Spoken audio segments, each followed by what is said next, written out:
राष्ट्रीय डोपिंग रोधी विधेयक 2021 लोकसभा में पारित। चर्चा में क्यों? हाल ही में लोकसभा द्वारा 27 जुलाई 2022 को एक विधेयक पारित किया गया जो राष्ट्रीय डोपिंग रोधी एजेंसी नाडा के लिए एक वैधानिक ढांचा तैयार करने का प्रयास करता है।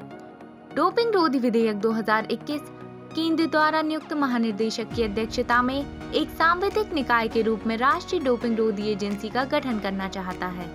यह विधेयक डोपिंग से लड़ने में एजेंसियों के बीच सहयोग बढ़ाने के अलावा एथलीटों को समयबद्ध न्याय प्राप्त करने का प्रयास करता है। डोपिंग रोधी विधेयक 2021 केंद्रीय युवा मामले और खेल मंत्रालय द्वारा संचालित राष्ट्रीय डोपिंग रोधी विधेयक 2021 पहली बार दिसंबर में लोकसभा में पेश किया गया था। डोपिंग रोधी विधेयक 2021 एथलीटों, सहायक कर्मियों और अन्य व्यक्तियों को खेल में डोपिंग में शामिल होने से रोकता है। सहायक कर्मियों में कोच, प्रबंधक, प्रशिक्षक, टीम स्टाफ, चिकित्सा कर्मी और एथलीट के साथ काम करने वाले या उसका इलाज करने वाले अन्य लोग शामिल हैं। किसी एथलीट के शरीर में प्रतिबंधित पदार्थों या उसके मार्करों की उपस्थिति, निषिद्ध पदार्थों का उपयोग या उपयोग करने के प्रयास पर प्रतिबंध आरोपित करता है। प्रतिबंधित पदार्थों के नमूने जमा करने से इनकार करने पर नियमों का विनियमित करता है। निषिद्ध पदार्थों या विधियों की तस्करी या तस्करी का प्रयास करने या ऐसे उल्लंघन की सहायता करने या उन्हें छिपाने पर वित्तीय व अन्य सजा का प्रावधान करता है। यदि किसी एथलीट को किसी विशेष चिकित्सा स्थिति के कारण चिकित्सीय उपयोग छूट के लिए निषिद्ध पदार्थ या विधि की आवश्यकता होती है तो वो राष्ट्रीय डोपिंग रोधी एजेंसी को आवेदन कर सकते हैं।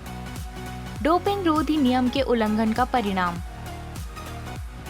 व्यक्तिगत एथलीट या सहयोगी स्टाफ द्वारा डोपिंग रोधी नियम के उल्लंघन पर पदकों, अंकों, पुरस्कारों की जब्ती सहित परिणामों की अयोग्यता का निर्धारण करता है। निर्धारित अवधि के लिए किसी प्रतियोगिता या कार्यक्रम में भाग लेने की अपात्रता को भी निर्धारित करता है।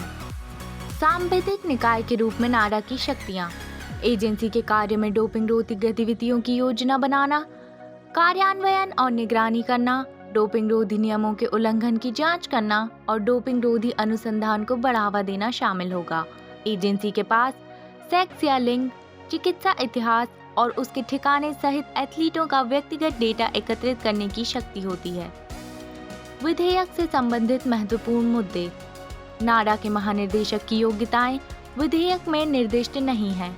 केंद्र सरकार दुर्व्यवहार या अक्षमता के आधार पर महानिदेशक को पद से हटा सकती है। इन प्रावधानों को केंद्र सरकार के विवेक पर छोड़ने से महानिदेशक की स्वतंत्रता प्रभावित हो सकती है। विधेयक के तहत बोर्ड के पास अनुशासन पैनल और अपील पैनल के सदस्यों को उन आधारों पर हटाने की शक्ति है जो विनियमों द्वारा निर्दिष्ट किए जाएंगे और विधेयक में निर्दिष्ट नहीं है। राष्ट्रीय डोपिंग रोधी एजेंसी। राष्ट्रीय डोपिंग रोधी एजेंसी को भारत में डोप मुक्त खेलों के लिए 24 नवंबर 2005 को स्थापित किया गया था।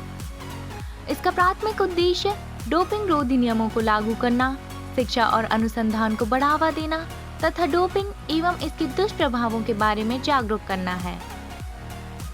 वाडा 1999 में अंतर्राष्ट्रीय ओलंपिक समिति के तहत विश्व डोपिंग रोधी एजेंसी की स्थापना की गई थी। वाडा की भूमिका सभी खेलों और देशों में एंटी डोपिंग नियमों को विकसित करना, सामंजस्य तथा समन्वय स्थापित करना है। वाडा डोपिंग की घटनाओं की जांच करने, डोपिंग पर शोध करने, खिलाड़ियों व संबंधित कर्मियों को डोपिंग रोधी नियमों के बारे में बताने व शिक्षित करने का कार्य करता है। इस वीडियो के बारे में अपने सुझाव और फीडबैक कमेंट सेक्शन में देना न भूलें। वीडियो को लाइक, शेयर और सब्सक्राइब ज़रूर करें।